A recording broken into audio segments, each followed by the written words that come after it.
And speaking of being horny, welcome to the Real Stupid Review Show. Can any single person shut the fuck up about any single thing? I am here with Cody, Eddie, Izzy, myself. We're here for the real quick review of Inside, where we all are, but in particular, Cody is, because this is his mini suggestion for this week. Mr. Cody, can you please tell the world why you chose this picture? Actually, this special? Before he says anything, I just want to say Pixar really nailed it again, huh? You could take it, Cody. He could edit it so you could say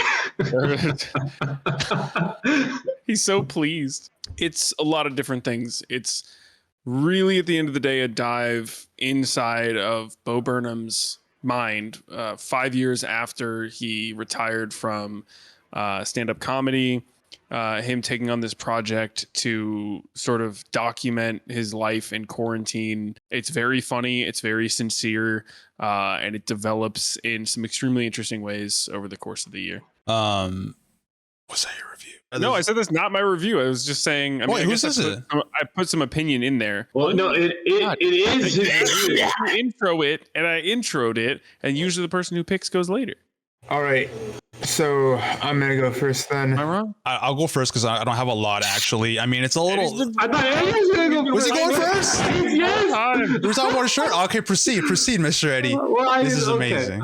Damn, Gerardo's over here just being rude as fuck to me the entire time. Cody took my spot. Cut you off like 4 times in a row. I know. I'm over here just waiting patiently. I'm like, I think it's only proper that I go first because, I didn't have the same positive reaction to the movie as Cody seems to have had. I feel personally frustrated. The concept is cool. The intro of it was very interesting. He's just like, hey, I'm this white dude. I'm like, I have this privilege.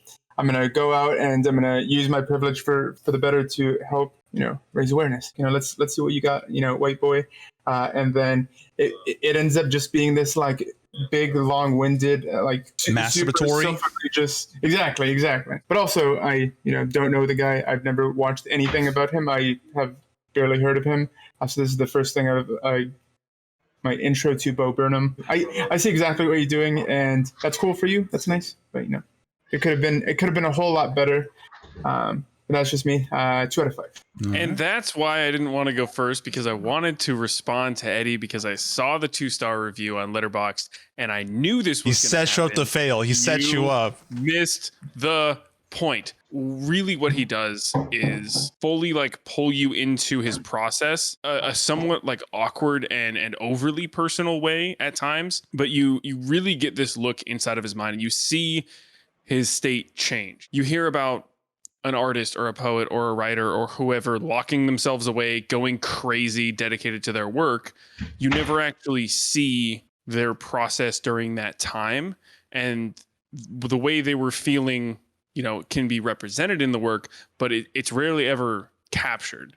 He really hammers in, and you see it setting in more and more as you go on, because it seems like the songs are mostly shown in order that they were recorded or close to each other based on his hair and his beard and the bags under his eyes and how skinny he gets.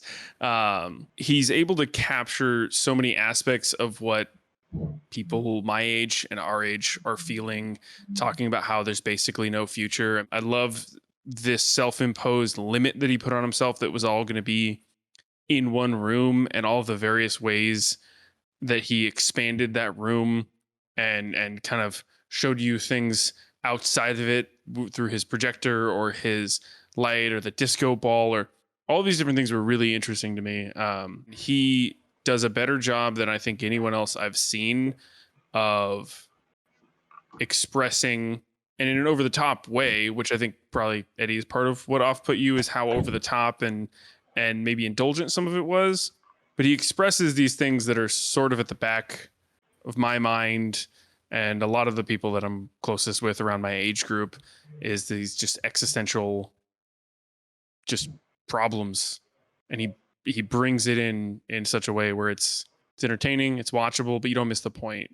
If you take every single element on its own merit, each thing individually is fantastic. So the music, great songs, the visuals, kind of the staging of it, and what I love, this whole idea of being inside the room, the limitation of the chords and the lights, very much not hidden, but being part of the overall staging of it. So you have this notion that it's not very thought out, but he's very smart about how he kind of puts it together, or kind of how he has these lighting cues. So you take all of these elements, which on their own are great.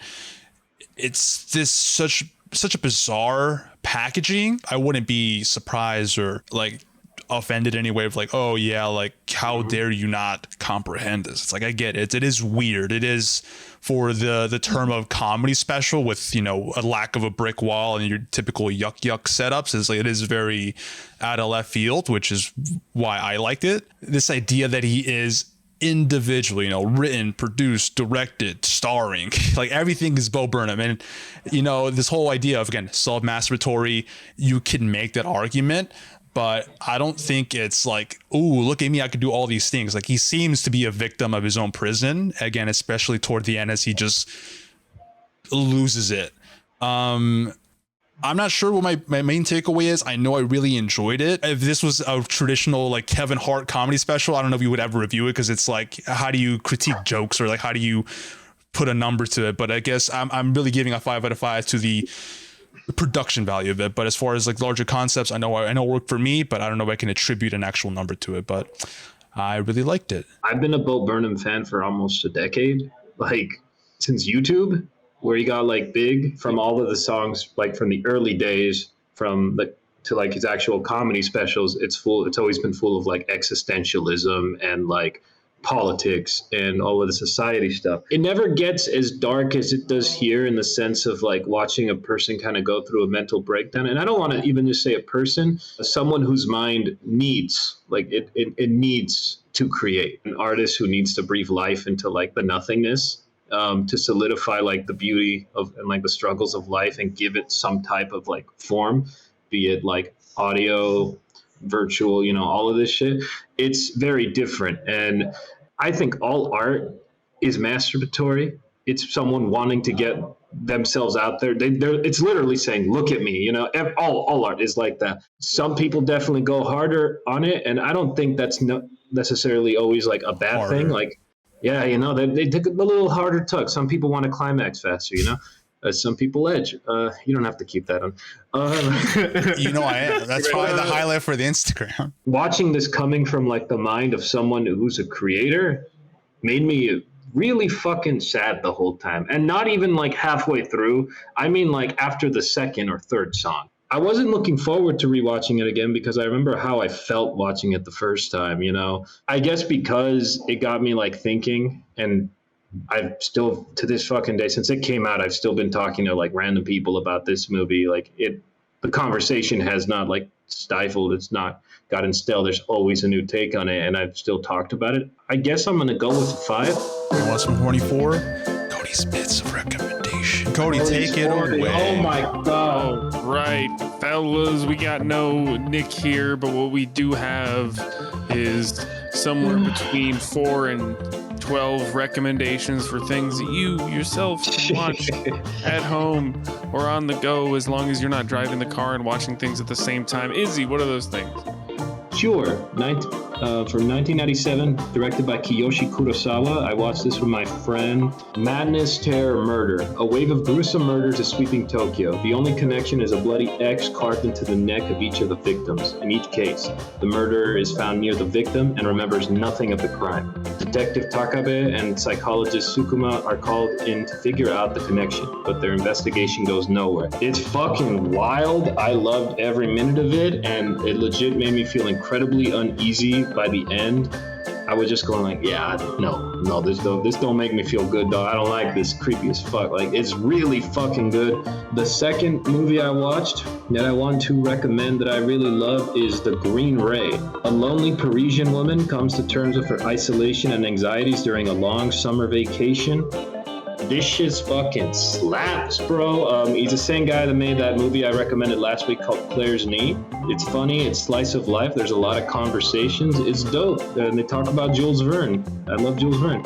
And the last movie I want to recommend, Disco Dancer. I've watched a lot of movies from different countries, but not much from India. I don't know how to put it.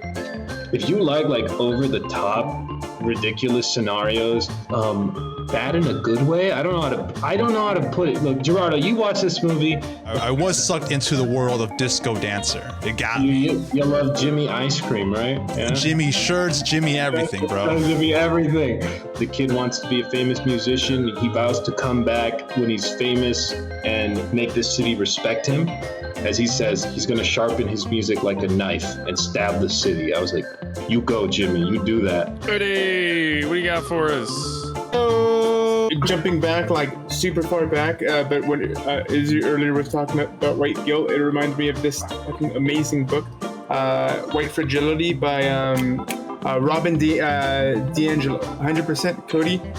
Read or listen to this book, White Fragility, Why It's So Hard for White People to Talk About Racism by Robin DiAngelo. A lot of my university professors have talked about that book. The book is really good. I wish I would have talked about recommendation number 2 before I talked about recommendation number 1. Sorry. The second is Marvel Future Revolution. You ever want to be Doctor Strange, Spider-Man, Storm, Captain America in a MMO RPG mode on your phone? No. No, not particularly. Sorry. Yeah, it's phone games. Not my jam. Well, you can do so now on Marvel Future Revolution. You just fucking pick your main Marvel hero. You pick different costumes, and you just fucking go around fighting all the different villains. Been a big fan of the Disney Plus Marvel stuff, or the TV shows, rather. What If is all of them have been a fun concept, good voice actors. They got, a good number of the actual actors to come back in, but it's just so underbaked. Super, super, super elementary writing with really corny, like 90s video game quality dialogue. There's no shortage of budget from Disney. So if this was some indie studio, I would be more forgiving of it. The concept, which is generally delivered within the first 3 minutes of the episode, is the best part, and everything else is kind of subpar. So I kind of don't recommend that. But what I do recommend is Into the Breach. It is a tactical RPG, I guess. Technically, kind of.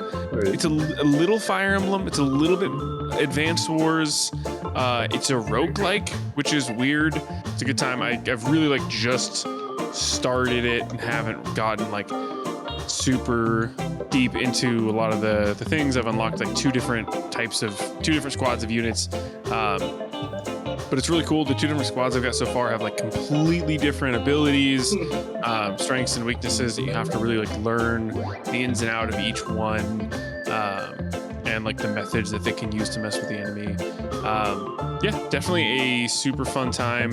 Reservation Dogs, FX new show about indigenous kids in Oklahoma and their gang and how they get money to try to go to California. I like a lot of the concepts. I like the chemistry of the kids on the show, and just the fact that it's a FX produced show about indigenous people is insane. This is produced by Taika Waititi, but the actual man behind it, who should get some respect, indigenous man himself, is Sterling Harlow, I believe is his name. I look forward to seeing how this series progresses, and more indigenous inclusion in media and all of that wonderful jazz. So Reservation Dogs, check it out. What else you should watch? Everything Real Stupid Review should, because we are the jam.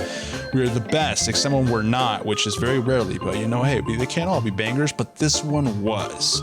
Thank you, Cody. Remember Izzy said earlier that all art is inherently somewhat masturbatory? All day. When I'm editing, it's with one hand only. The other hand, what's it doing? Use your imagination. Thank you, Cody. Thank you, Eddie. Thank you, Izzy. Thank you, myself. We'll see you guys real soon. Alright, so I'm gonna review this little special today, okay? Copyright claim. Do it. Oh, no. Oh shit, is he actually gonna drink the eggs? Oh god. What are you gonna do?